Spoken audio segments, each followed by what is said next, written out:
Hey guys, welcome back. Sorry about that. We had a little technical glitch here. Even in 2019, technology lets us down, unfortunately, but we're back on board. Anyway, you'll be able to go back and pick up on anything that you missed later on. But again, the point I'm making today is that as a successful investor, if you want to become a successful investor, you need to be a yes person. All successful investors are yes people, okay? They learn, they've programmed themselves and trained themselves to say yes, because they've realized that to get to where they want to get to in life, to achieve their goals and purposes, they need to be yes people, okay? Saying no won't get you anywhere, and racking up more no's than yes, have a look at where that's gotten you, okay? Because again, you only have what you have around you. The things you have around you are there because you said yes, okay? So the car you're sitting in right now, or the office you're sitting in right now, or the house you're living in right now is there because you said yes, okay?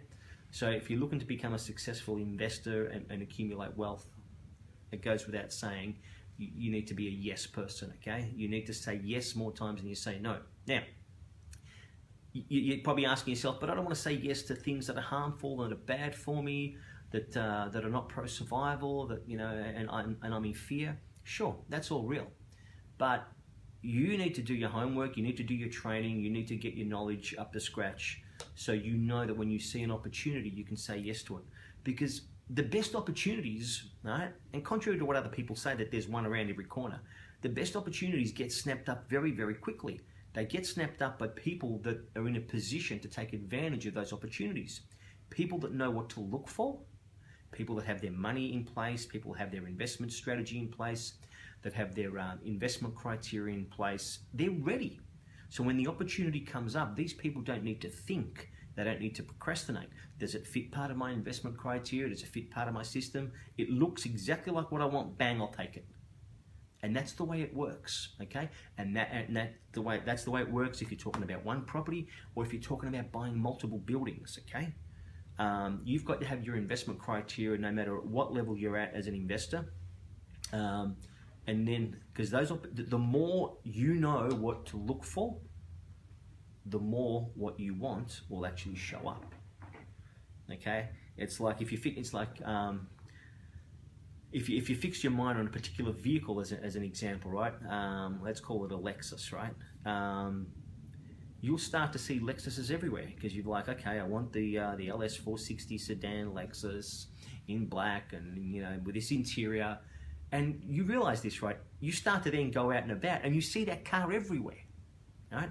It's because you've trained yourself and you've gone into agreement and you've decided that that's what you want. And then those things start to show up everywhere. You want to attract the ideal partner? That's the process. You want to attract the ideal job? That's the process, right? You want to attract the ideal income? That's the process. You've got to condition yourself and train yourself to know how to take advantage of an opportunity when it shows up. You just got to learn to say yes, because actually anything you say no to, whether you believe it or not, actually works against you. It takes your tone down, it takes your energy down. Yes makes you feel good, and there's a reason for that, because it moves you forward, okay? No keeps you still or sends you backwards, okay? Yes actually keeps you moving forward. It opens up your mind to possibilities. It opens up your mind to opportunities, okay? And the funny thing is, like, I'll divert for a little bit here. Hopefully we're still on air, right, Adrian? Good man, good man. Life's really, really short, okay? Be it you live for 60 years, 100 years, it's not a long time. And I'll give you an example here that's really close to home for me. I remember back in 1999, there was one Saturday night, I get a phone call from my uncle. And, he passed away at the age of 52 back in 1999. And I get a phone call from him one Saturday night. And I remember sitting on the couch watching some stupid gangster movie, right? And he called me and asked me if I wanted to come over. We were 15 minutes by car away from each other, right? And I said no.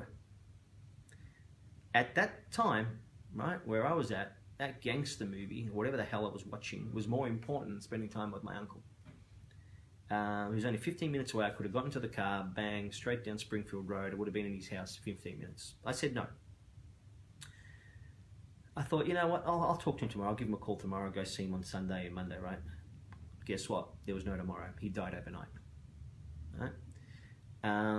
I beat myself up so hard on that because I remember him calling me. I actually even remember the time. It was 9:32 p.m. on that Saturday night, the 5th of June. 5th of June, 6th of June, 1999. And I said no. Now, what does that mean in the scheme of things? You know, I could have said yes, and would it have changed anything? Probably not. But at least I would have got to see him. And I would have felt good about saying yes and spending time with him, right? So I missed on an opportunity to actually see him. And I can't recall the last time I saw him prior to that. So the point I'm trying to make is this, you know, too many of us are always putting things off for tomorrow, and it's not the right time of year, it's not the right time of the month, and I'll do it after Christmas, and I'll do it after the break, and now the kids are on holidays, and we just keep putting things off tomorrow. You know what? There actually is no tomorrow. There's only now. You only operate in moments, continuous moments of now. Does that make sense? There is no past, there is no future. Okay? It's just continuous moments of now. Okay? So for you to say, I'm going to look at it tomorrow, that doesn't actually even make sense. Okay? Because there actually is no tomorrow. There's just moments of now. So we're still live, Adrian? I'm just checking. So, you know, you're going to be on this earth for a very short amount of time. You decide what you want to say yes to and what you want to say no to. And I don't want to get all philosophical and spiritual here, because we are talking about real estate. But here's the thing. How you do one thing is how you do anything, whether it be real estate, whether it be relationships, whether it be health, whether it be, you know, what you put in your mouth, the food you eat, the places you go to, the people you hang out with. How you do one thing is how you do everything. Have a look at what you're saying no to, and have a look at what you're saying yes to, okay? So, you know, you're going to be remembered for not when you were born. You know, I look at this, right, and it's like,